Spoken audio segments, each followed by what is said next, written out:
More protests, more police, and now a lawsuit. Across the country, tightening security as protests at colleges and universities continue to spread amid the Israel-Hamas war. Hundreds of people now arrested nationwide as students continue to demand that their schools cut financial ties with Israel. Columbia University in New York still the epicenter of those protests, as the school is now ending negotiations and telling students that they either need to leave the encampment by 2 p.m.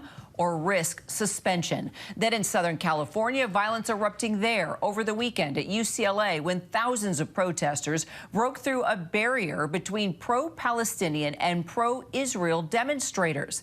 Then back here in our nation's capital at George Washington University, protesters tearing down barriers securing the university yard. Some lawmakers now calling for the National Guard to even step in, saying demonstrations are being infiltrated by professional organizers.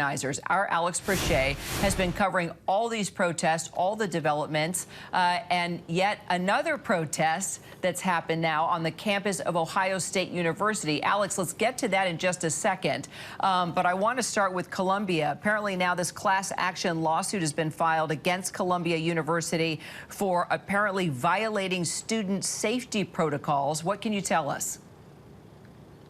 Well, Kara, right now at Columbia University, the clock is ticking. So you mentioned that lawsuit, but also less than an hour now, the university says that students and protesters there have to basically evacuate. Otherwise, they will not be in good standing and will be suspended. This is according to the university, pending a further investigation. Now, we saw aerials earlier today of just how large that encampment is, and I can tell you that it doesn't really seem as though anyone is moving, at least with any haste. And so, you know, right now we're leading up to a potential clash come 2 p.m.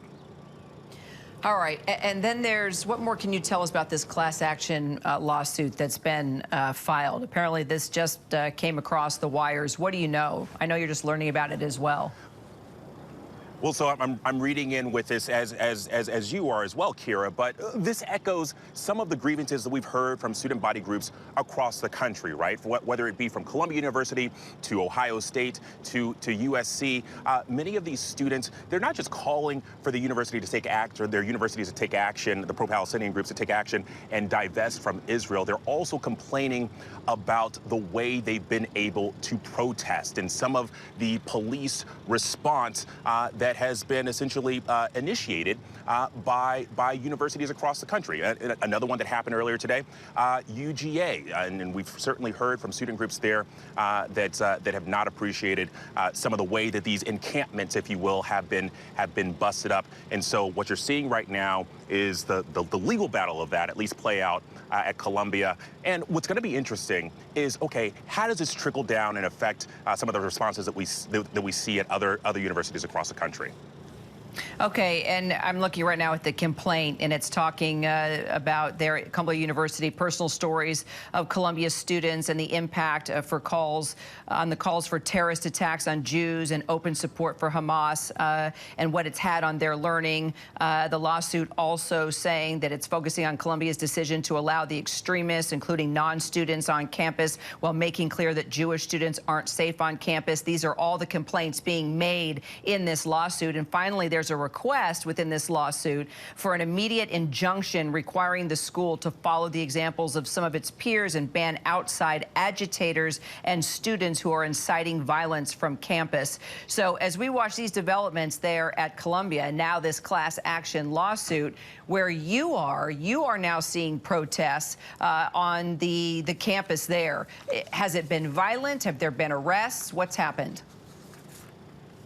Well, Kira, so listen, things are peaceful right now, and I will say that Ohio State has kind of been the beneficiary of this being the last couple of days of final exams. They wrap up tomorrow, and so we've actually seen a lot of the students move off campus, and so that's I think has been part of the reason why things have been peaceful, at least this week. But late last week, headed into the weekend, we did see clashes here, about 35 arrests from Thursday into Friday night. A huge group of hundreds here gathered in what they call the Oval.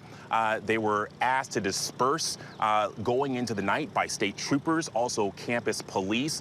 That didn't happen in a timely fashion, and so we saw clashes even here in Ohio. And I will say that over the past, I'd say last 6 months, we've seen demonstrations, protests up and down what they call High Street. That is the main artery here in Columbus, Ohio.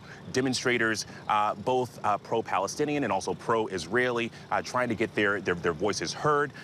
So this isn't something that's new here. But today, Kira, we have a number of these demonstrators that were arrested, being arraigned. Another set will be arraigned on Wednesday. But as you mentioned earlier, something that's been pointed out is only a handful of them have been identified as OSU students.